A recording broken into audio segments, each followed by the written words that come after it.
guys, assalamu alaikum. So இன்னைக்கு நம்ம பார்க்க போற ரெசிபி பாலாடை. பாலாடை வந்து கன்னியாகுமரியில ஒரு ஸ்பெஷல் ஃபுட். முஸ்லிம்ஸ்க்கு எல்லாமே தெரிஞ்ச ஒரு ரெசிபி.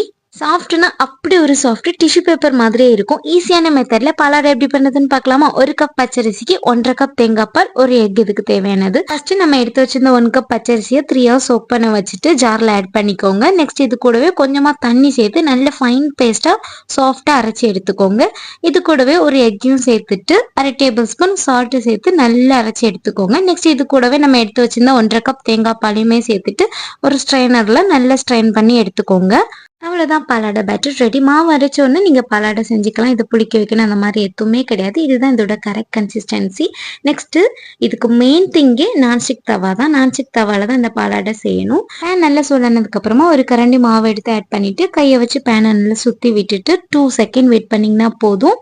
நெக்ஸ்ட் இதை நார்மலாக கையை வச்சு 4 ஃபோல்ட் பண்ணி எடுத்திங்கன்னா நம்மளோட பாலாடை ரெடி. அவ்வளோ யம்மி, அவ்வளோ ஈஸி, நல்ல சாஃப்டாக இருக்கும். கண்டிப்பாக ட்ரை பண்ணி பாருங்கள். ஸ்கூல் டைம்ஸ்லலாம் என்னோட ஃப்ரெண்ட்ஸுக்கு இது ரொம்ப பிடிக்கும். நான் நிறைய வாட்டி கொண்டு போயிருக்கேன். அண்ட் மேம்ஸ்க்கு கூட ரொம்ப பிடிக்கும். ரெசிபிலாம் அம்மாட்ட கேட்டுட்டுவான்னு சொல்லியிருக்காங்க. ஸோ அம்மா கிட்டேருந்து பேப்பர்லலாம் எழுதி கொண்டு கொடுத்துருக்கேன். அவ்வளோ சூப்பராக இருக்கும் இது. அண்ட் இது நான்வெஜ் கிரேவிஸ் கூட சாப்பிட்றதுக்கு சூப்பராக இருக்கும். ஃபர்ஸ்ட் டைம் ட்ரை பண்ணுறவங்க கூட இதே மெத்தடில் ட்ரை பண்ணிங்கன்னா ஈஸியாக வந்துடும். கண்டிப்பாக ட்ரை பண்ணி பாருங்கள். டேட்டா.